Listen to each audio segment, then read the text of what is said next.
algoritma kekuasaan Jokowi ada sampai 2029, sampai 2000 segala macam itu, bahkan mungkin sampai 2045. Dia harus pastikan bahwa istana IKN itu akan jadi kemewahan dia. Kalau bukan dia, Gibran. Kalau bukan dia, Kaisang. Kalau bukan dia, Etes. Kalau bukan, harus sempurna kita baca dalil itu pada cara berpikir Pak Jokowi. Nggak ada cara lain untuk nerangin itu. Pernyataan tadi Bang Rocky bahwa Pak Jokowi iri dengan mantan-mantan presiden yang punya partai. Terus yang kedua, Pak Jokowi akan menguasai IKN, termasuk Gibran dan cucunya Yan Etes. Abang ini peramal atau Tuhan ya? Sampai bisa meramalkan kondisi yang jauh sampai belum tentu abang juga nanti hidup gitu, bisa melihat kenyataan itu. Jadi tolong kalau bicara kita ya sesuailah dengan fakta yang ada. Atau kalau mau bikin asumsi, harus ada dasar-dasar yang kuat untuk mendukung asumsi abang. Karena ini kita rakyat dibodohin dengan cara-cara abang kayak begini. Oke, silakan survei. Apa saya membodohi, apa mencerdaskan. Pak Erlangga di depan saya bilang, Pak Erlangga Anda akan diamputasi oleh Pak Jokowi itu. 3-4 bulan lalu itu ada viral di situ. Erlangga keluar. Ya kenapa Anda keluar? Ya saya minta izin keluar. Ya mungkin dia nggak mendengar itu. Tapi kemudian terjadi, sekarang benar-benar diamputasi itu. Terima kasih. Jadi gini Bang Rocky, kalau umpama survei ya otomatis kami ini pemenang. Jadi yang Bang Rocky ini nggak laku dijual sebenarnya. Karena bukan pemenang Bang. Kami ini tim pemenang. Saya wakil ketua TKN gitu loh. Ya, jadi kita nggak usah bicara, kita lihat hasil aja. Ya udah, bikin aja survei besok pagi. Kan gampang. Kan dia bilang saya tidak laku dijual. Gak laku dijual itu karena kamu gak sanggup beli itu soalnya. Kalau jauh harganya. Saya malas beli karena abang itu murah sekali. Anda bilang Anda pemenang, Anda penting dalam proses kemarin. You are nothing. Ini pemenangnya nih. Jangan beri kepala. Ini yang gitu kerja loh. keras nih saudara gua Hanya nih. karena Anda berada dalam kelompok orang. Emangnya di tim pemenangan kemarin yang bicara pemenangan? Kagak. Yang bicara itu dekat Blok M sana. Biar kita semua terbuka gitu loh. Yang bicara itu di mana? Di Kemendagri. Mau di mana lagi? Dusta mana lagi yang mau kau buat rakyat, Bos? Oke. Ini kan tuduhan-tuduhan yang tak berdasar. Karena kalau dia pasti ngomongnya begini. Apalagi petugas partai. Kita ini menang, Pak. Karena kita punya moralitas. Pak Karni, saya Itulah pulang kemenangan duluan ya. kita. Ya. Saya pulang duluan karena saya nggak mau dengar onderdil. Dia nggak laku, dia pulang, dia takut itu, ya kan? Yang itu adalah orang yang takut dan orang kalah. Cukup. Kalau mau tetap di gelanggang. Saya kira kalau Anda paham organisasi, kalimat tuh nggak keluar. Tapi karena Anda biasa di gerombolan ya kata-kata itu keluar. Ya, nggak terbiasa membangun organisasi gitu loh. Kau karena terlalu lama sama Jokowi jadi gitu. Untung gua udah kabur gitu loh. Soal campur tangan Pak Jokowi rakyat tahu, udah deh capek. Tidak semua yang kita tahu harus diomongin di sini, ntar malu kita semua. Ya, tapi kalau nggak ada di hati kita sedikit pun untuk mengakui kita ini nggak di jalan yang benar, I don't know what to say, gitu aja. Bro, campur tangan Pak Jokowi silakan diomongin aja bro. Nggak ada Kenapa? masalah, supaya rakyat tahu, supaya kita semua paham. Saya dari tadi nggak ada nyebutkan campur tangan Pak Jokowi loh, Anda yang mengulang-ulang. Ada nggak saya tadi nyebut campur tangan Pak Jokowi? Nggak ada, dia ini merasa bersalah bahwa nggak ada Pak Jokowi campur tangan. Apapun yang Anda bilang pasti kebalikan itu udah rumus di rakyat.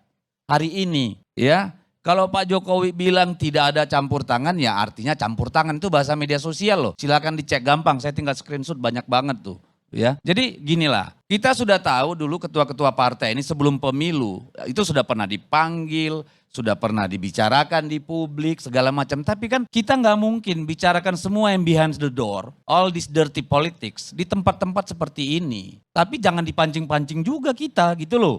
Karena ada saatnya juga kita meledak gitu. Iya kan? Situ punya, kita juga punya gitu. Menyala bosku, silakan. Iya, memang waktunya menyala. Kalau nggak menyala gosong kita ini.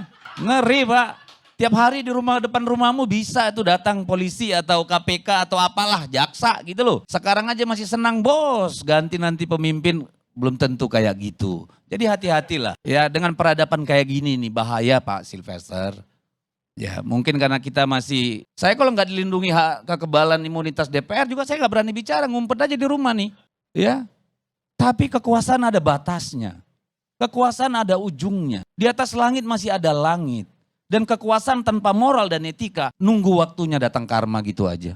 Saya nggak menantang Anda menang. Enggak, aku mau Tapi cerita. jangan bilang orang kalah. Yang menang Soal itu, pilpres sudah selesai, bos. ini saudara Jangan saya. bawa ke pilpres. Ini ketua Enggak. Bapilu. Dan dia kerja keras untuk pemenangan Prabowo Gibran. Kalau Anda mau Kita bicara sama-sama, siapa bro, menang, ya. siapa kalah, kita ini sudah menghadapi kemarin tuh negara dan Makanya kekuasaan. ini Dan ada- kita masih menang. Ada hubungannya Jadi dengan Partai terminologi Golkar. menang Kalau menurut itu, saya, jangan soal siapa yang kemudian diputus MK.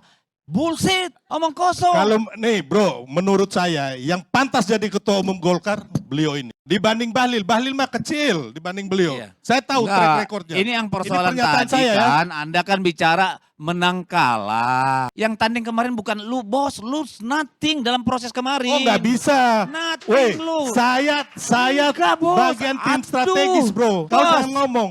Kalau kamu kalah, Bos. gak usah ngomong banyak. Emang lu sumber, aku Nggak tahu. bisa. Gua I kerja know. keras. Orang-orang gua kerja keras. Lu gimana sih? Aduh, Oke. udahlah Nggak bisa bos. kok ngomong. Anda bilang Anda pemenang, Anda penting dalam proses kemarin. You are nothing, nothing. Ini pemenangnya nih. Jangan beda kepala. Ini yang gitu kerja loh. keras nih saudara gua Hanya nih. karena Anda berada dalam kelompok orang. Emangnya di tim pemenangan kemarin yang bicara pemenangan? Kagak. Yang bicara itu dekat Blok M sana. Biar kita semua terbuka gitu loh. Yang bicara itu di mana? Di Kemendagri. Mau di mana lagi? Dusta mana lagi yang mau kau buat rakyat, bos?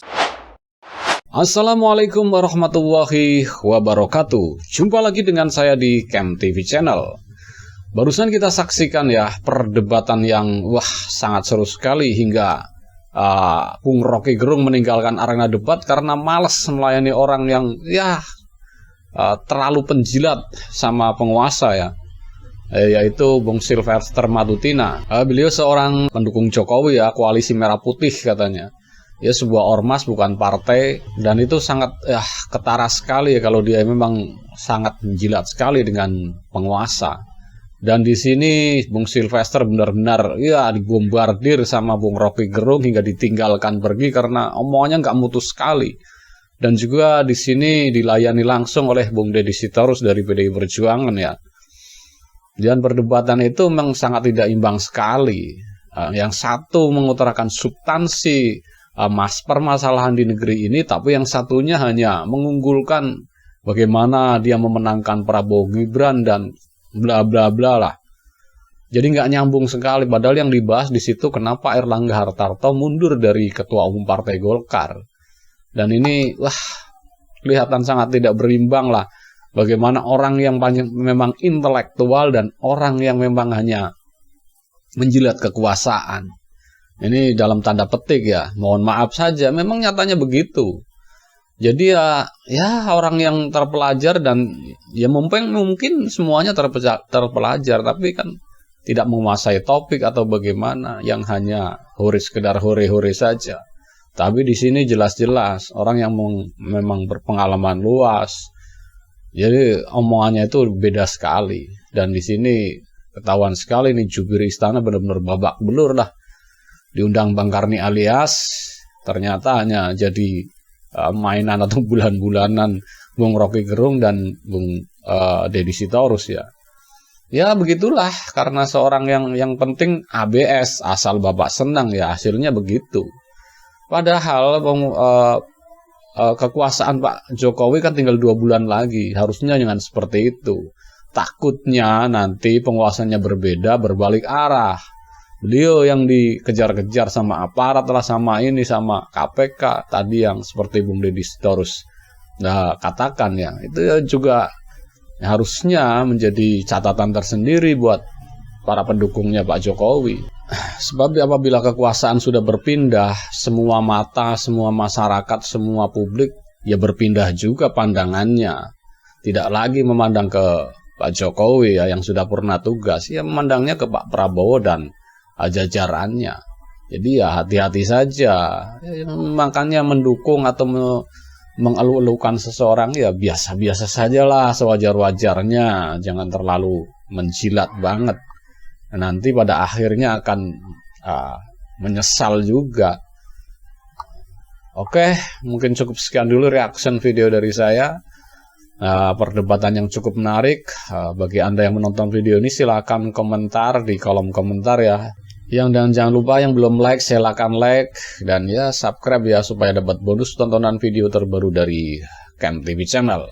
Salam waras.